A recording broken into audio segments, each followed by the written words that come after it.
funcionarios interinos que hay en España que siguen luchando por sus derechos laborales, que pueden irse a la calle de un día para otro y que además no recibirían, Javier, ningún tipo de indemnización. Esa es la clave de por qué no son funcionarios fijos, porque solamente consolidar ese derecho a la administración le cuesta. Son 800.000, que se dice efectivamente rápido.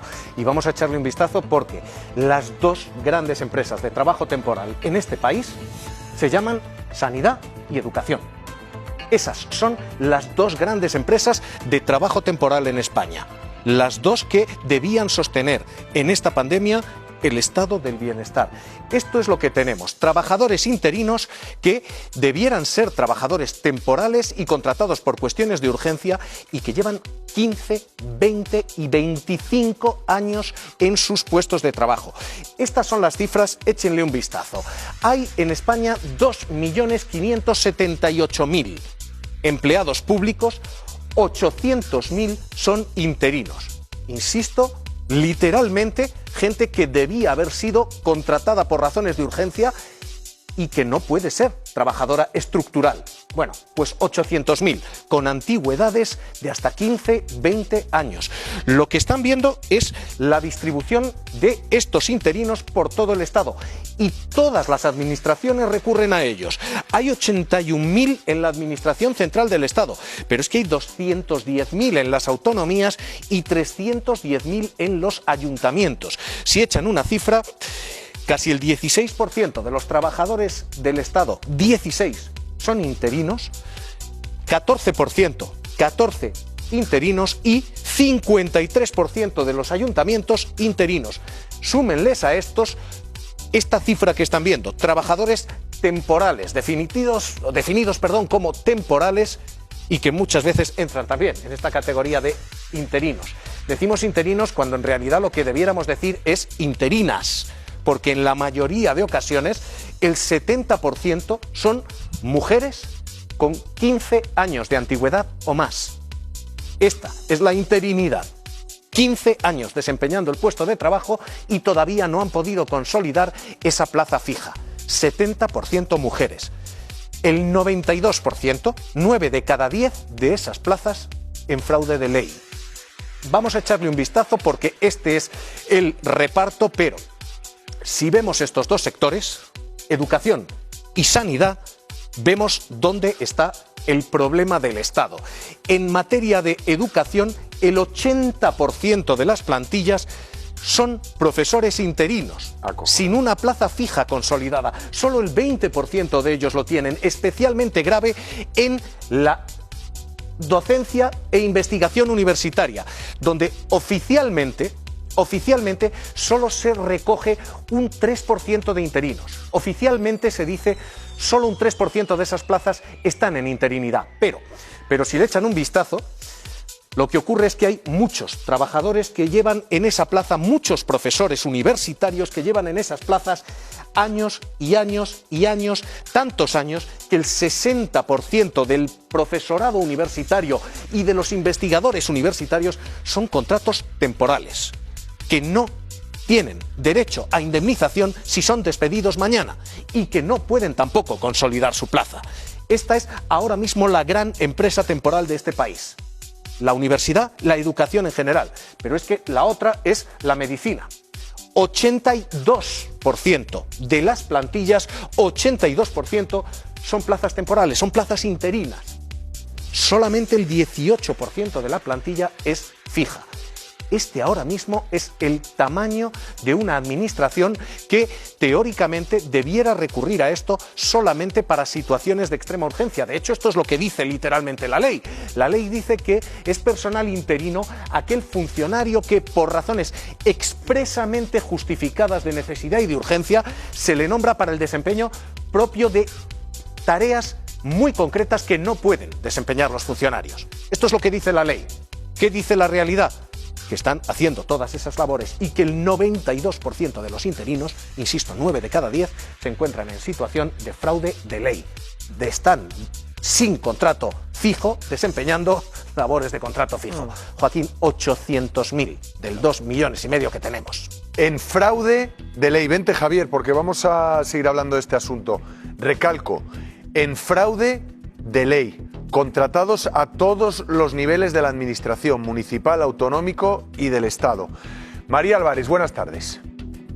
Hola, ¿qué tal? Hola María, tú has sido funcionaria interina del Ayuntamiento de Zaragoza durante 12 años. Has sido porque en 2018 te despidieron. Sí, a mí me llamaron en 2007 para una plaza, una vacante de funcionario interino, por lo tanto una plaza estructural, y allí estuve hasta 2018. Me trasladaron a varios puestos dentro de mi profesión, yo ahí entré como informático. Bueno, pues ellos me trasladaron donde quisieron, me hicieron 2 contratos seguidos, un día me cesaron y ese mismo día firmé un nuevo contrato, pues porque el ayuntamiento tenía que hacer una serie de cambios. Bueno, me hicieron otro contrato y así he estado hasta el último año, en el que yo estuve de baja un año. Estuve muy mal de salud. Y más cosas, se juntaron varias cosas. Y cuando volví, en mayo de 2018, a los pocos días tuve que examinarme de la oposición. Oposición que ni estaba en condiciones de estudiar, ni tenía fuerza moral, ni física. A ver, yo me encontraba mal no solamente por eso, sino por más cosas físicas de salud.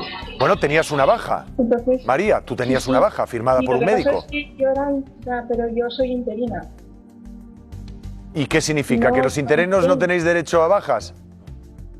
Bueno, sí, pero tan largas no está muy bien coger una baja así. Pero, perdóname, no está muy bien. Si tú no puedes trabajar, no puedes trabajar, María. Sí, evidentemente, pero no todo el mundo lo considera así. Bueno, yo volví de la baja, ya digo, a los pocos días hice el examen y no conseguí aprobar. Esto fue en mayo el examen y en octubre me cesaron. Te cesan de un día para otro porque tú no sabes cuándo te van a cesar. Hay una oposición, hay gente que ha aprobado, pero no sabes cuándo se van a incorporar. Hay veces que el ayuntamiento tarda meses y meses en incorporar a esa gente.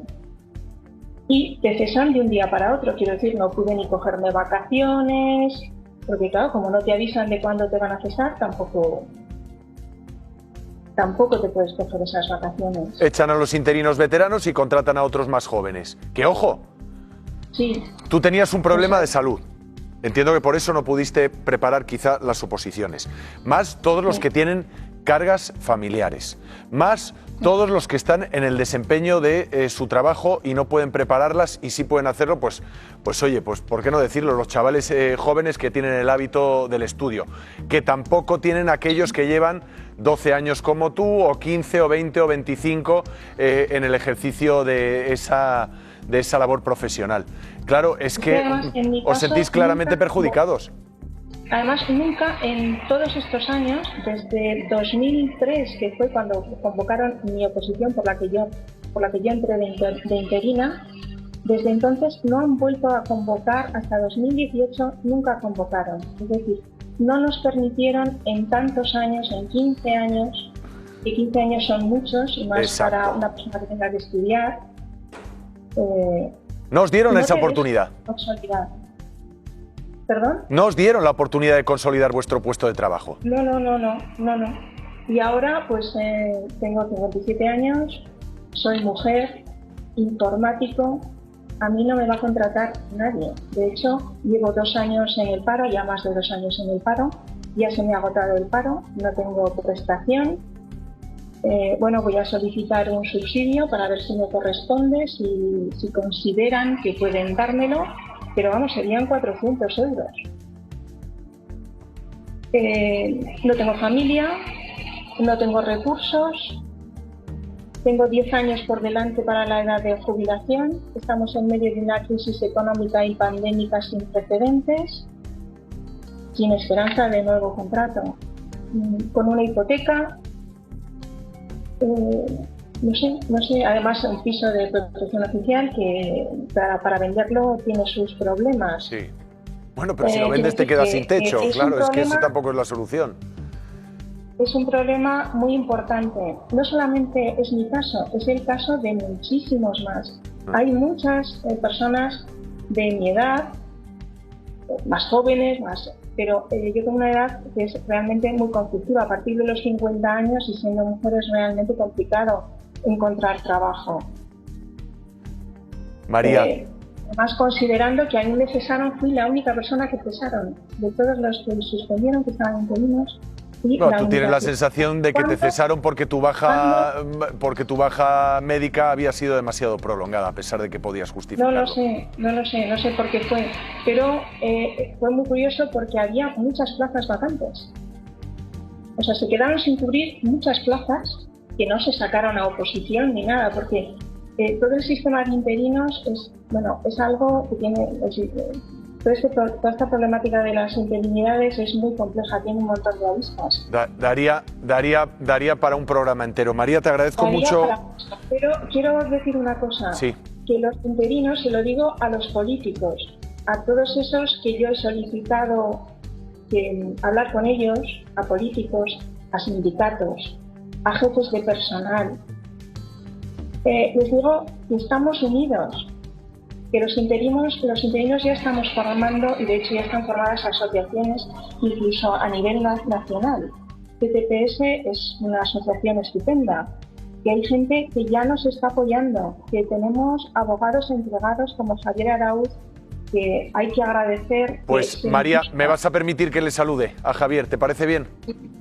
Porque si no me quedaré sin tiempo. Yo lo siento mucho, pero al final en la tele tenemos unos tiempos muy marcados. Yo te agradezco mucho que nos hayas contado tu caso. Voy a saludar a tu abogado, que no solo te representa a ti, sino a otros 7.000 interinos e interinas afectados por esta situación. Javier Arauz, buenas tardes. Hola, buenas tardes. Esto es un fraude de ley que afecta al 92% del personal interino que hay en este país, de los funcionarios interinos que hay en este país, que son 800.000, que se dice pronto. Esto es un fraude de ley, es un abuso de derecho y es una tragedia personal y familiar de muchas familias. Son detrás de 800.000 personas con edades que superan en muchos casos los 50 años, hay hijos, hay padres que dependen de ellos. La precariedad en el empleo, tener en cuenta que no solo implica una precariedad en el empleo, implica una precariedad personal, familiar, social. Los interinos no pueden pedir una hipoteca, por ejemplo, porque no tienen un empleo estable, por ejemplo, para comprar una vivienda.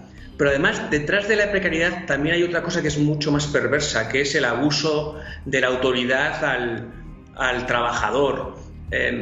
Lo ha explicado María muy bien.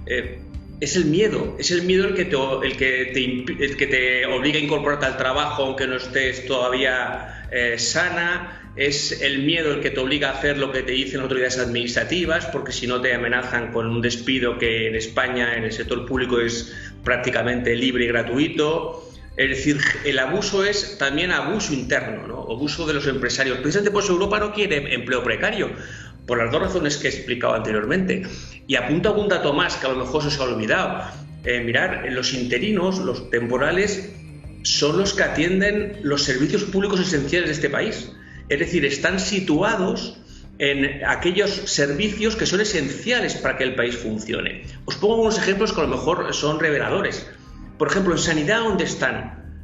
Pues en sanidad están los servicios de urgencias o en las UCIs. En el SERMAS, por ejemplo, en Madrid, prácticamente el 95% de todos los hospitales de Madrid, todos los sanitarios que trabajan en las UCI, los que no se han salvado del COVID, son interinos, que además llevan trabajando de 9 a 25 años continuados. ¿De verdad que me puede decir que estos interinos no están preparados para servir o para prestar un servicio público de calidad cuando llevan, como me decía un médico interino del SERMAS, llevan 4 oposiciones? Atendieron los atentados del 11M, lo superaron, atendieron la gripe aviar y nos han atendido con el COVID. ¿De verdad alguien piensa que estos interinos hay que someterlos a un proceso selectivo para que acrediten el qué? Mérito, capacidad, más todavía de lo que han acreditado durante todos estos años? No, desde luego que no, Javier. Hay interinos, nos decía Javier Ruiz, en educación, fundamentalmente en educación y sanidad, pero también en la judicatura o en la administración de justicia, por decirlo bien y pronto, en las Fuerzas Armadas y prácticamente en todas las administraciones, ayuntamientos, comunidades autónomas y gobierno. ¿Es cierto que hay interinos que pueden estar 25 o 30 años en esa condición de interinidad? Y 35. Qué bárbaro. Y gente que se jubila en precariedad en el empleo. Yo tengo algunos clientes que se han jubilado ya siendo interinos, después de 35 años de servicios continuados en la administración. Las cifras son así. Pero no estamos hablando de un ¿No hay una sentencia menor, del Tribunal de Justicia de la Unión Europea que obliga a acabar con esta interinidad? ¿Qué hace? Claro. ¿Qué les dice la ministra de Política Territorial, la señora Darias? Bueno, no he tenido el gusto de entrevistarme con ella. Lo que sí que es verdad que este problema radica en el sector público nada más, porque en el sector privado España sí cumple la normativa comunitaria. De hecho, todo trabajador que trabaje por una empresa privada más de 24 meses pasa a ser fijo. Y sin embargo, en el sector público, que tenía que dar ejemplo al sector privado, tenemos ejemplos de temporalidades de 15, 20 o 35 años en este régimen. Y eso es debido a que la directiva, la norma, no se ha traspuesto al ordenamiento jurídico nacional. Es decir, el legislador nacional sí aplicó la directiva modificando el estatuto de los trabajadores para los empleados privados, pero no hizo lo mismo en el sector público. Y esto ha generado estas situaciones de abuso de la temporalidad. Y ahora lo que toca es que el legislador por fin cumpla con la directiva, cumpla con el derecho de la Unión, legisle en el sentido de la directiva en una doble línea. Por un lado, que estabilice a este personal que se lo ha ganado a pulso porque han acreditado mérito y capacidad para el desempeño de la tarea pública, y por otro lado, que a partir de ahora pues se convoquen oposiciones todos los años. El problema ha sido ¿cuál ha sido? Que es que hay interinos que nunca han tenido la oportunidad de ser fijos porque nunca se ha convocado una oposición. Claro, 20 años, por ejemplo, caso de María, en Madrid. Caso de María. Javier, muchísimas gracias por atender. Muchísimas gracias por atendernos. Cuídese. Un placer. Un fuerte abrazo. Ya son 8 las comunidades autónomas que han cerrado la hostelería. El cierre es total en Murcia, Navarra, en Asturias, en Castilla y León.